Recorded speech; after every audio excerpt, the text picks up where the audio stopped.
Good morning, it's Monday. I know I didn't do a book talk last week, I'm sorry.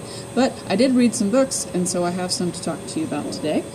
I've been in a little slump here lately. I've not come across a lot of things that I've really liked until just in the last couple of weeks. I read a couple of things that were really good. This one we've bought for the library, The Wicker King by Ancrum. And it is a story of two friends who've been friends for years. They're in high school now.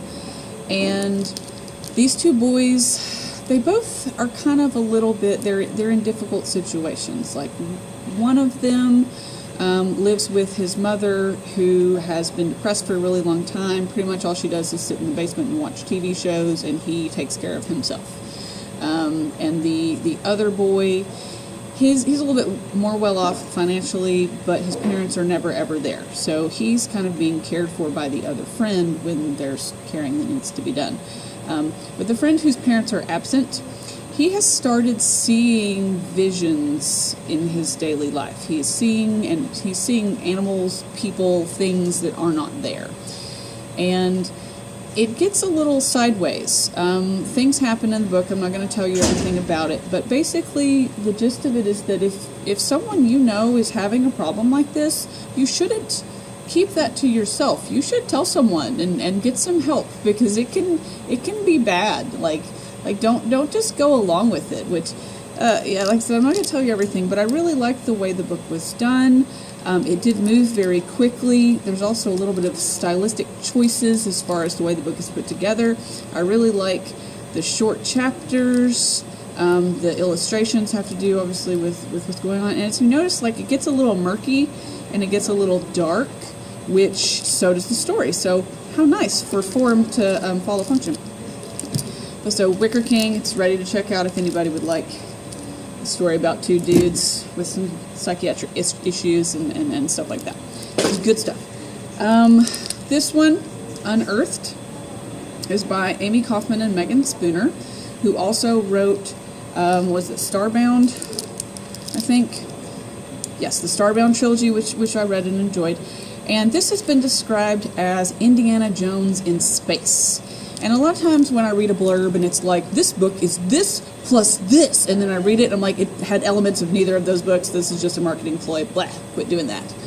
So this one isn't a book, it's not Indiana Jones plus space, it's Indiana Jones in space. So there's archaeological expedition, traps, other people trying to get what they're after, clues that seem like they mean this but really mean this other thing. And it's a boy and a girl, and there's a love element in the story, but it's not too terribly, too terribly involved. There's just more action than anything, and we've already got this ready to go in the library too. It is the first in a series, so when you read it, you will want the next one, but it doesn't exist yet, so you will have to wait as I have to do. So, but it was really good, and I read it really quickly, and I would recommend it. Also, let's see if I've got this one up on my phone now. I read a book on my phone for the first time in a long time. It's been a while since I read anything through reads on my phone, but I read this one, My Sister Rosa, which I had to put on hold and wait for, by Justine Larbalestier. And it is about a boy whose sister is a psychopath, okay? She has tortured animals, she's manipulated her friends, she's only 10 years old, okay? But the brother has lived with this knowledge of what his sister is for years now. And they've recently moved to New York City, to a new place, and are interacting with this family that has twin daughters.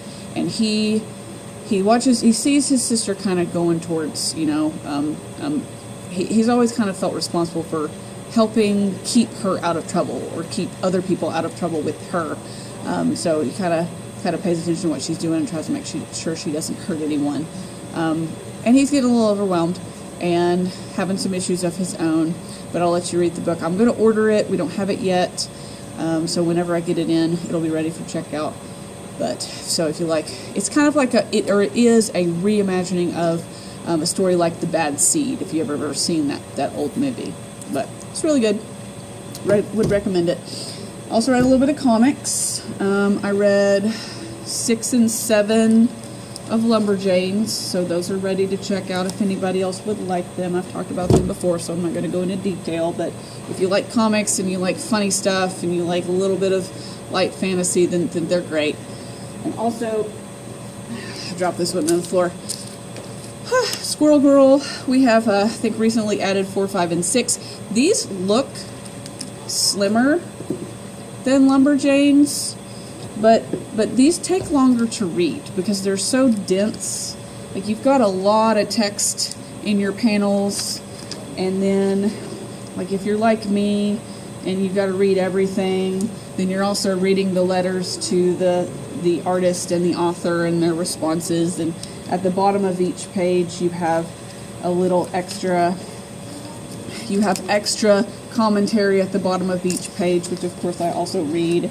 And then at the beginning of each issue you have a little tweet type feed between Squirrel Girl and Iron Man and Galacticus and people like that. So I read all that stuff, so it takes me a lot longer to read a Squirrel Girl than it does a Lumberjane, which doesn't have all that extra stuff to read.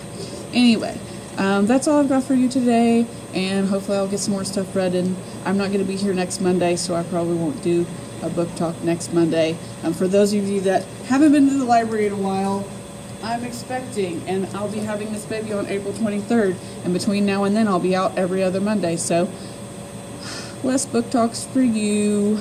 But anyway, that's all. Have a nice day. See you on Thursday with a tip, maybe, if we can think of something to talk about.